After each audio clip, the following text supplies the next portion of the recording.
pensé que algún día me sentaría frente a una pantalla para escribir sobre mi boda. Ese día que, en teoría, debía ser el comienzo de una vida llena de promesas y alegría. Pero la vida, como bien sabemos, no escribe con la tinta que uno elige. A veces, el día que debería ser el más feliz, se convierte en la herida que nunca cicatriza del todo. Conocí a Claudia hace 3 años en la fiesta de cumpleaños de un primo lejano en Sevilla. Ella llegó acompañando a una amiga en común, y tan pronto como cruzó la puerta, supe que yo no tenía ninguna posibilidad. Era demasiado bella, demasiado segura, de esas personas que hacen que el aire en una habitación se vuelva más denso solo por existir. Pero entonces empezamos a hablar, de una serie de Netflix que ahora ni siquiera recuerdo, y se rió. No con cortesía, sino con esa risa que te hace sentir que, por un instante, el mundo dejó de girar para escucharla. Y entonces ocurrió lo imposible. Me respondió el mensaje. Así empezó todo. Nuestra primera cita fue en una cafetería pequeña del centro. Yo temblaba como si fuera un adolescente, y ella, en cambio, parecía llevar una vida entera dominando el arte de las citas. Me habló de su trabajo como higienista dental, de su compañera de piso con la que, curiosamente, nunca me permitió visitar su departamento. Conversamos sobre música, películas, tonterías cotidianas. No hubo fuegos artificiales, pero sí una conexión silenciosa. O eso creí. En menos de un año, Claudia prácticamente se había mudado a mi piso de 2 habitaciones en el barrio de Triana.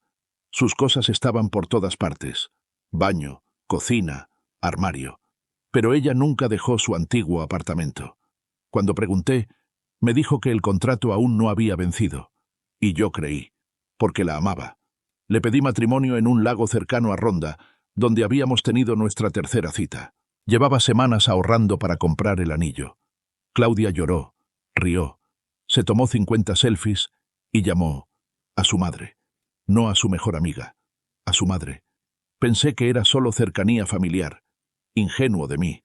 Marisol, su madre, fue una prueba constante de lo que nunca encajé.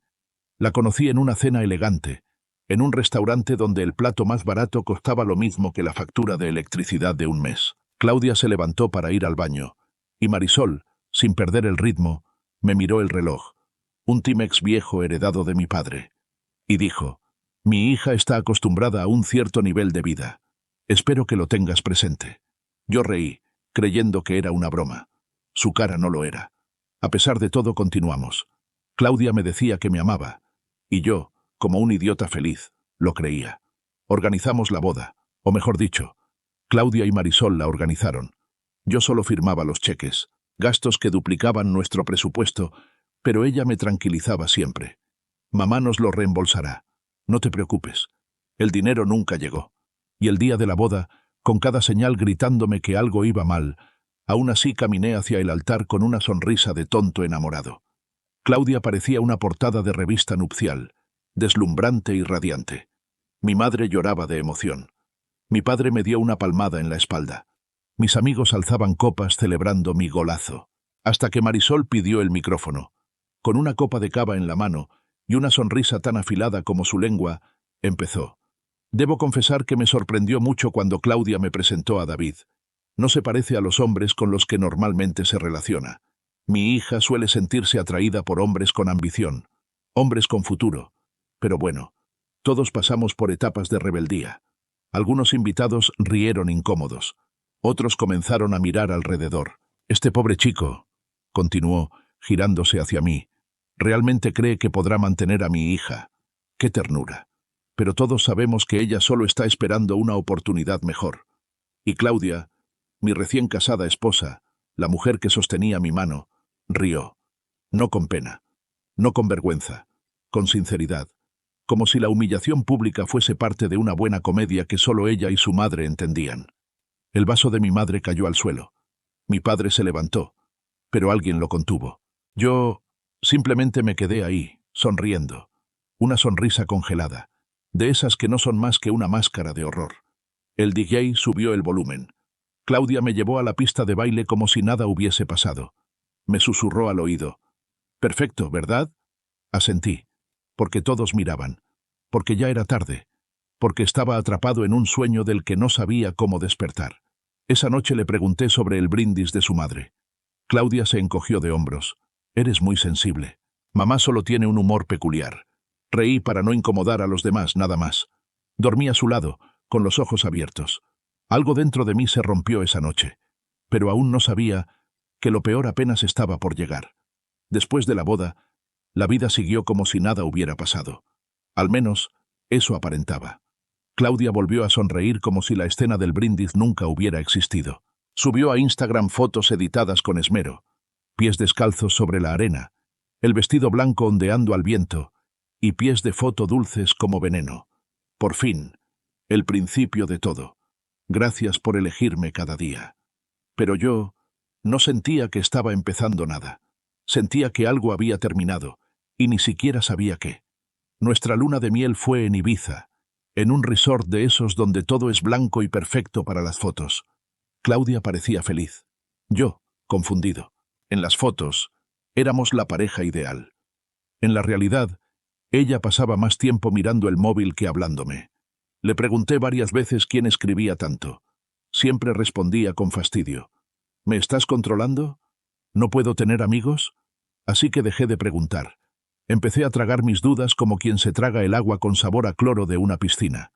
Sé que me equivoqué, pero aún me aferraba a la ilusión de que todo era simplemente una etapa de adaptación. Me decía, es el estrés, es la novedad, es el cambio. No quería pensar que quizá me había casado con una farsa. Semanas después, comenzó a hablar de mudarnos. No de buscar piso, sino de invertir en una propiedad de verdad, como decía ella. Me mostró casas en La Moraleja, en Pozuelo de Alarcón, zonas residenciales exclusivas de Madrid, chalets con jardín privado, piscina, garaje doble y seguridad 24 horas. Le dije que eso escapaba a nuestro presupuesto. Claudia sonrió como si yo fuera un niño ingenuo. Mi madre nos ayudará. Ella tiene contactos. Tú solo necesitas firmar y no preocuparte tanto. La misma mujer que me humilló en mi propia boda, ahora sería la patrocinadora de nuestro futuro. La ironía tenía filo. A partir de ahí, comencé a observar. No a Claudia, sino al comportamiento, a los gestos, a las pequeñas incoherencias que antes pasaban desapercibidas. Una tarde regresé a casa más temprano de lo habitual. Una tubería rota en la obra había detenido la jornada. Al entrar, escuché la voz de Claudia desde el dormitorio. Hablaba por teléfono. No quise escuchar, pero lo hice. Y como en una pesadilla, oí mi nombre. David no sospecha nada. Javier dice que es el momento perfecto para iniciar los trámites de compra. Si vivimos ahí el tiempo suficiente, el juez nos dará la razón si llega el divorcio. Mi cuerpo se congeló. No, lo del contrato prematrimonial no fue necesario. Él confía demasiado. Está enamorado hasta los huesos. El crédito lo firmará sin dudar. Y después, se acabó. Retrocedí en silencio. Me fui. Salí al pasillo, bajé las escaleras. Conté hasta 10. Luego subí, esta vez haciendo ruido. Abrí la puerta con fuerza. Claudia apareció en la sala, con cara de sorpresa perfectamente ensayada. ¡Qué susto! ¿Ya terminaste el trabajo? Sí. Una tubería explotó. Mandaron a todos a casa. Me besó en la mejilla. Sonrió. Se sentó en el sofá como si no estuviera planeando destruir mi vida en cuotas mensuales. Esa noche, mientras dormía, usé su huella para desbloquear su móvil. Aún tenía mi huella registrada. Decía que era práctico, por si se le perdía la contraseña. Bendita contradicción. Y lo que encontré fue más que suficiente para arrancarme cualquier resto de ingenuidad. Conversaciones entre ella y Marisol, su madre, detallando cada paso. Cómo solicitar el préstamo. Cómo mover el dinero de forma que yo no pudiera rastrearlo. Cómo justificar ante el juez una separación por inestabilidad emocional del cónyuge. También estaba él, Javier, exnovio de Claudia. Un tipo al que Marisol siempre mencionaba como el que dejamos escapar. Ahora entendía por qué. Había mensajes recientes, coqueteos y, lo peor, planes. Cuando todo esté listo me voy contigo. Solo aguanta unas semanas más. David es el trampolín, nada más. Cerré el móvil y lo dejé en su sitio.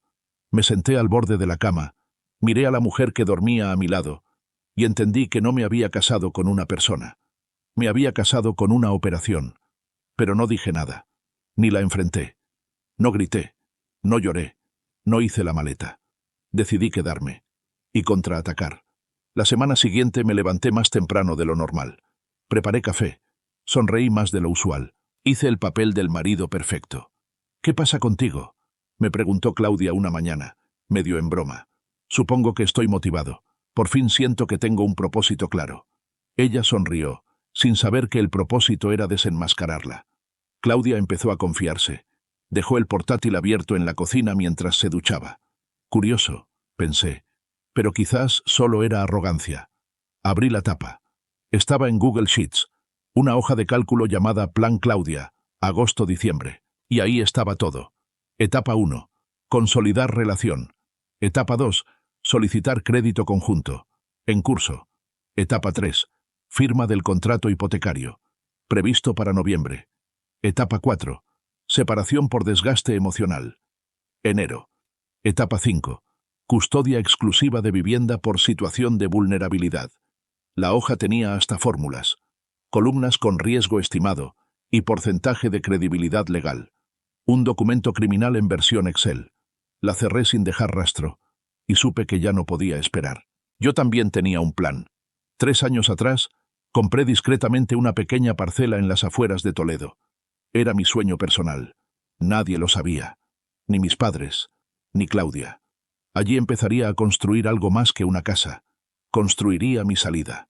Llamé a Álvaro, amigo de la infancia y capataz de obras. Necesito ayuda. Un proyecto especial. Total discreción.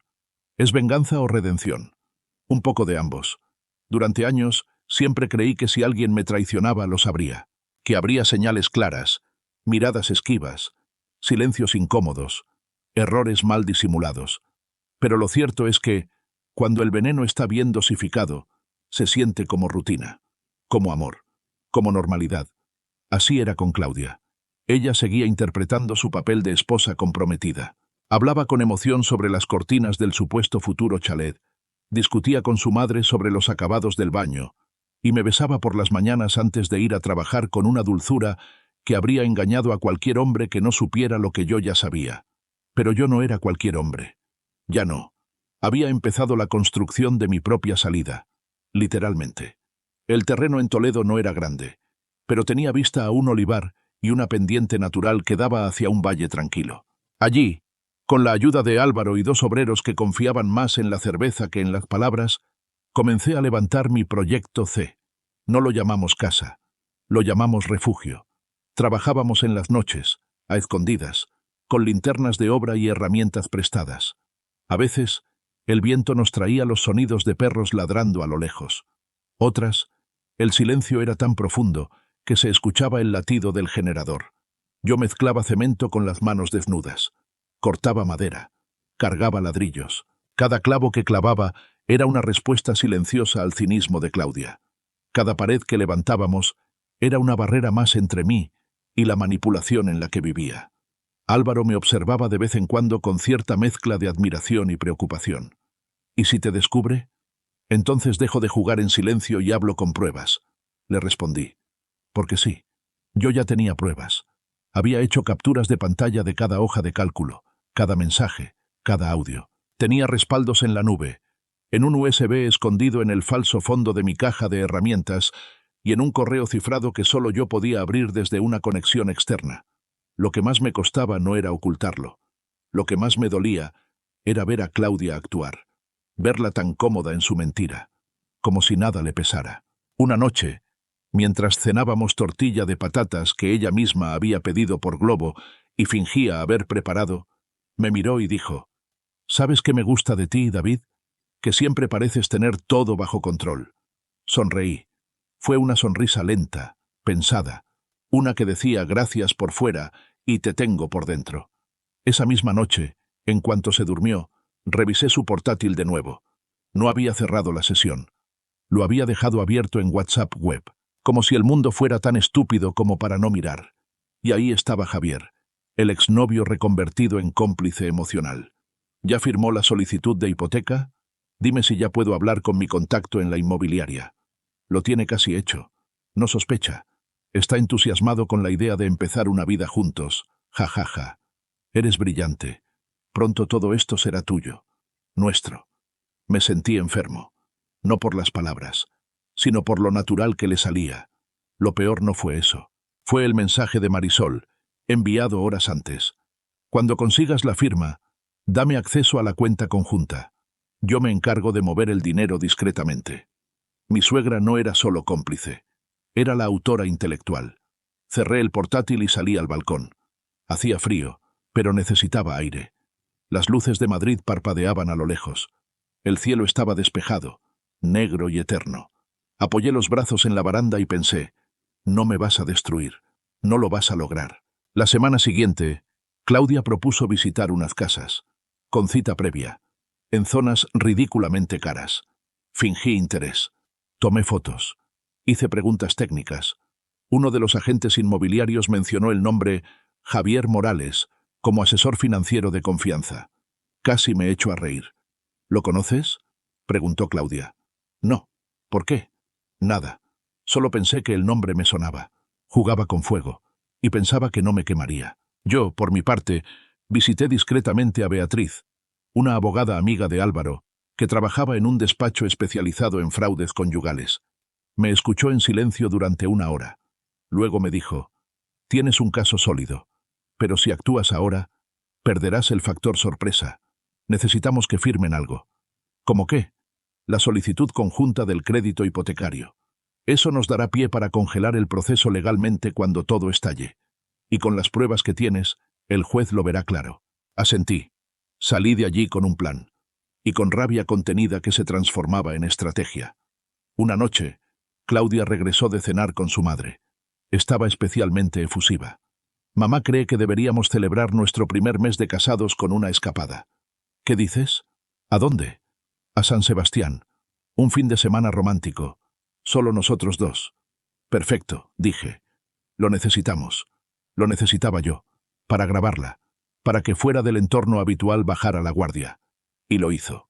En el hotel, mientras se maquillaba para salir a cenar, habló por teléfono con Marisol, sin saber que mi móvil, colocado bajo la cama, estaba grabando. Sí. El lunes firmamos. Él está entusiasmado. Ni imagina que la casa será mía. Bueno, nuestra. Javier ya tiene todo listo. Y si se pone pesado después, ya sabes qué decirle al juez. Silencio. Risa. Y un susurro que dolió como una puñalada. Es un buen tipo, solo que no sirve para esta vida. Esa fue la última noche que dormí a su lado sin sentir asco. Pero también fue la noche en que dejé de tener miedo, porque ahora sabía exactamente qué hacer. Volvimos de San Sebastián un domingo por la tarde. Claudia estaba eufórica. El viaje le había dado la seguridad de que yo estaba completamente bajo su hechizo. Me miraba como si fuera el perro fiel que le traería las llaves de su libertad financiera. Me besó al bajar del coche y susurró, «Gracias por este fin de semana. Me haces sentir cuidada». Yo solo asentí, sin permitir que mi rostro revelara lo que ya sabía, lo que ya tenía. La grabación. La voz de Claudia. Clara, segura, describiendo cómo la casa estaría a su nombre, cómo Javier ya tenía todo listo, y cómo, si se pone pesado después, ya sabes qué decirle al juez. Ese «sabes qué decirle al juez» pesaba en mi cabeza como una sentencia. Yo sabía exactamente qué significaba. Manipulación emocional. Falsas acusaciones. Victimización. Claudia estaba preparando una historia. Pero lo que no sabía era que yo ya estaba escribiendo el capítulo final de esa mentira. El lunes siguiente nos sentamos en la mesa del comedor para revisar juntos los documentos de la hipoteca. Claudia había impreso todo. Papel grueso, resaltados, firmas señaladas con post-its color rosa. «Mira, solo aquí y aquí», dijo, guiando mi mano. «Lo demás lo revisa el notario». Respiré hondo. Fui hasta la cocina. Serví 2 copas de vino. Ella creía que era una celebración. Tomé mi copa, y con la otra mano firmé. Pero no ese papel. Firmé sobre una hoja idéntica a la que ella me dio, una copia que yo mismo imprimí la noche anterior. El documento real lo dejé en el sobre, intacto. Guardé la copia firmada en un folder con otros papeles sin valor, mientras Claudia distraía su mirada para responder un mensaje. «¿Ya?», preguntó ella. «Ya», dije. Sonrió. Me besó. Y dijo la frase que lo cambió todo. «Lo ves, cuando confías en mí, todo fluye». No respondí. Solo me serví más vino. Esa noche llamé a Beatriz, mi abogada. Tengo la grabación. Tengo el documento falso. Tengo fecha y hora del intento de firma. Perfecto, respondió ella. Vamos a prepararlo todo para el bloqueo legal. Pero ahora toca el primer golpe. 3 días después, Claudia y yo teníamos una cita con el notario para formalizar la hipoteca. Yo fingí estar enfermo. Fiebre, dolor muscular. Ella bufó, molesta. David, esto es importante. ¿No puedes al menos hacer el esfuerzo? No quiero toserle en la cara al notario. Ella se fue sola. Me envió fotos de la oficina, del edificio, de los papeles, pero no podía firmar sin mí. En el fondo, no podía hacer nada sin mí, y eso la estaba desesperando. Esa noche, me preguntó si estaba seguro de querer continuar con la compra. Por primera vez, la vi insegura, como si sintiera que el terreno bajo sus pies ya no era tan sólido. Claro que quiero, le dije, solo que, últimamente me siento un poco desbordado. A veces me da la impresión de que todo esto es más tuyo que mío. Ella se acercó, me abrazó por detrás, apoyó la cabeza en mi hombro. Es nuestro, David. Todo esto es por nosotros. No, era por ella. Y por su ambición disfrazada de proyecto compartido. Pero yo ya no estaba jugando a ser esposo. Yo era un espía en su propia casa. Mientras tanto, la obra en Toledo avanzaba a paso firme. Las paredes ya estaban levantadas, las ventanas instaladas, el techo aislado. Era pequeña, sí, pero era mía. Y lo más importante, era real. Álvaro me dijo un día, no he visto a nadie construir así desde que mi padre levantó la casa de mi madre después de perderlo todo. ¿Lo hizo por amor? No, lo hizo por orgullo. Pero al final, terminó enamorado de lo que había creado. Yo sonreí, porque lo entendía. El viernes siguiente, Claudia me propuso hacer una comida con sus padres, para celebrar que todo va por buen camino. Acepté, porque sabía que esa comida sería el escenario perfecto para la primera grieta pública. Nos sentamos en la terraza de un restaurante en el barrio de Salamanca. Marisol, como siempre, vestía como si fuera a recibir una condecoración. Me miró de arriba a abajo antes de sentarse. ¿Ya firmaron al final?, preguntó con la copa de vino aún en la mano. No, respondí con calma. Tuvimos que postergarlo. ¿Por qué? Problemas técnicos. Pero no se preocupen, no firmaré nada sin asesoría legal previa. Claudia me miró como si no entendiera qué estaba diciendo. Su copa tembló un poco. ¿Desde cuándo necesitas asesoría para algo que ya habíamos acordado? Desde que aprendí que incluso los matrimonios necesitan salvaguardas, especialmente cuando el dinero entra en juego. Marisol apretó los labios. Claudia intentó calmar la tensión cambiando de tema. Pero ya era tarde. Las semillas estaban sembradas. Esa noche, al llegar a casa, Claudia explotó. ¿Qué fue eso? ¿Qué quisiste decir con no firmar sin asesoría? ¿Estás insinuando que te estamos manipulando? No, Claudia. Estoy diciendo que no se construye una vida en base a la confianza ciega. Tú lo sabes mejor que nadie, ¿no? Ella no respondió. Solo me miró, por primera vez en semanas, como si viera a alguien que no conocía. Y tenía razón. Yo ya no era el mismo. La mañana después de la cena con sus padres, Claudia se levantó antes que yo. La encontré en la cocina, con la taza de café en la mano, pero no la había probado. Miraba por la ventana, los ojos perdidos en alguna preocupación que ya no podía esconder. ¿Dormiste bien?, pregunté, fingiendo normalidad. No, respondió sin rodeos. Desde anoche, no dejo de pensar en lo que dijiste. ¿Qué parte? Lo de no firmar sin asesoría legal.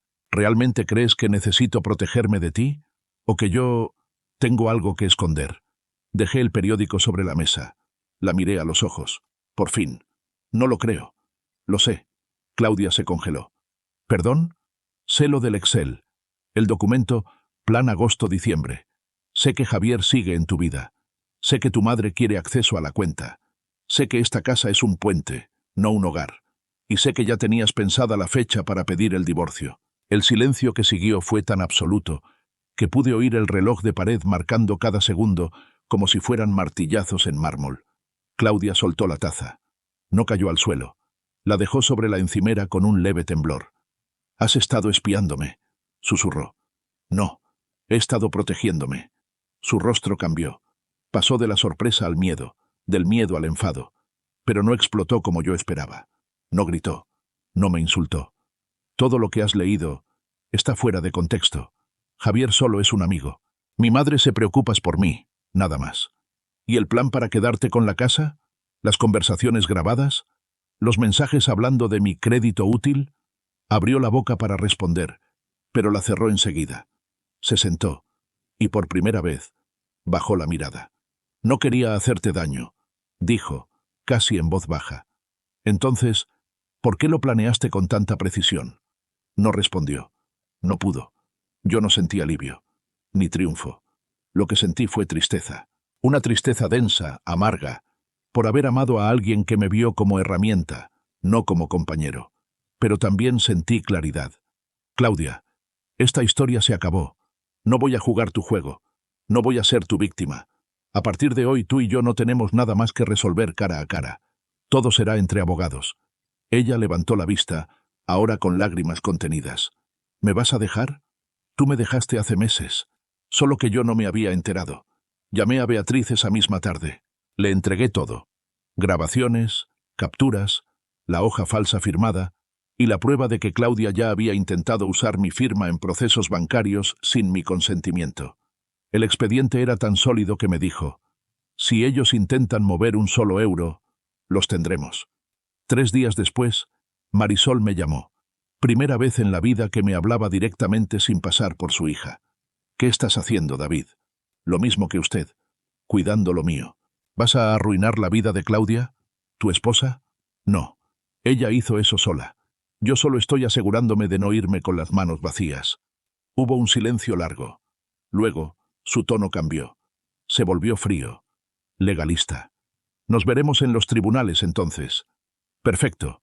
Allí tengo todas las pruebas. Colgó. Esa noche, Claudia no volvió a casa. Durante los días siguientes, todo se movió rápido.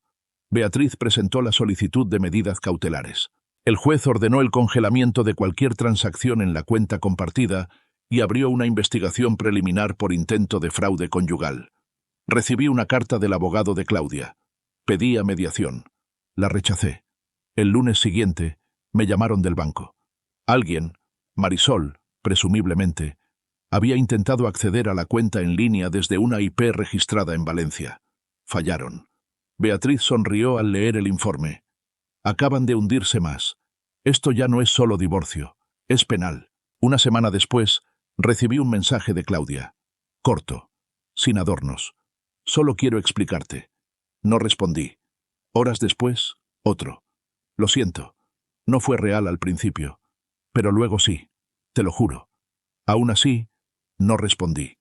Me mudé a la casa en Toledo el viernes siguiente. La llamé la Casa Amarilla, en honor a lo que alguna vez soñé construir con ella, y que ahora me pertenecía solo a mí. Allí, colgué en la entrada una pizarra pequeña con una frase que mi padre me decía de niño. Quien te ve como peldaño, jamás caminará contigo. Ahora entendía lo que significaba. Han pasado 2 meses desde que me mudé a la Casa Amarilla. Desde el exterior, parece una casa más, pequeña, sencilla, rodeada de campo seco y olivos viejos. Pero por dentro, cada ladrillo está colocado con la certeza de alguien que ya no necesita escapar, sino pertenecer. Las mañanas aquí son distintas. No hay ruido de tacones, ni conversaciones a medias, ni teléfonos vibrando con mensajes que nunca eran para mí. Solo el canto de los pájaros, el olor del café que yo mismo preparo, y el silencio. Ese silencio que ya no pesa, sino que abraza. Claudia no volvió a escribir. Marisol tampoco. Su abogado intentó una última jugada. Acusarme de difamación. Beatriz respondió con una carpeta de 86 páginas. Grabaciones, capturas, informes periciales. El juez desestimó la denuncia en menos de una semana. Poco después, recibí una notificación oficial. El divorcio estaba finalizado. No hubo reparto de bienes. La casa que nunca compramos no existió más que en sus hojas de cálculo. La cuenta bancaria fue bloqueada, y el juez autorizó que yo retirara el saldo íntegro como compensación por daños. La justicia, a veces tarda, pero llega. Una tarde de otoño, estaba lijando una mesa vieja para restaurarla cuando recibí un mensaje inesperado. No era de Claudia, ni de Marisol, era de Javier. Solo quería que supieras que ya no estoy con ella. Me usó a mí también. Nunca fue por amor, fue por control. Te respeto por haber salido de eso sin ensuciarte las manos. No respondí. No necesitaba hacerlo. La verdadera respuesta ya estaba en el lugar donde vivía, en la forma en que dormía por las noches, en cómo podía mirarme al espejo sin sentir vergüenza de lo que permití, y mucho menos de cómo lo enfrenté. Un domingo, mientras tomaba café en el porche, Beatriz pasó a visitarme. Trajo pan de masa madre y una botella de vino. «Te ves distinto», me dijo. «Me siento distinto. ¿Y ahora qué sigue?» «No lo sé. Pero esta vez lo decidiré yo. Brindamos. No por la victoria, sino por la paz. He vuelto a escribir. No sobre Claudia, ni sobre Marisol, ni siquiera sobre Javier. Escribo sobre hombres que reconstruyen su vida, sobre la dignidad de no responder a la violencia con más violencia, sobre cómo la calma no es debilidad, sino fuerza que aprendió a no gritar. La Casa Amarilla se ha convertido en un símbolo.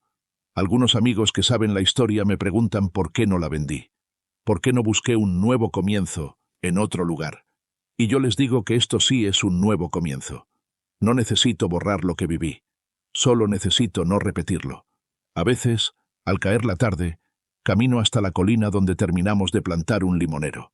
Álvaro me ayudó a cavar el hoyo y bromeó diciendo que el árbol tardaría años en dar fruto. Como tú con el amor propio, dijo. Y tenía razón. Ahora sé que no se trata de encontrar a alguien que te complete. Se trata de no dejar que nadie te descomponga. Y si estás leyendo esto, si alguna vez fuiste el que amó más, el que confió de más, el que firmó sin leer, el que creyó que todo se podía salvar con paciencia, te digo una cosa, tú no eras tonto, eras valiente, y ahora eres más sabio.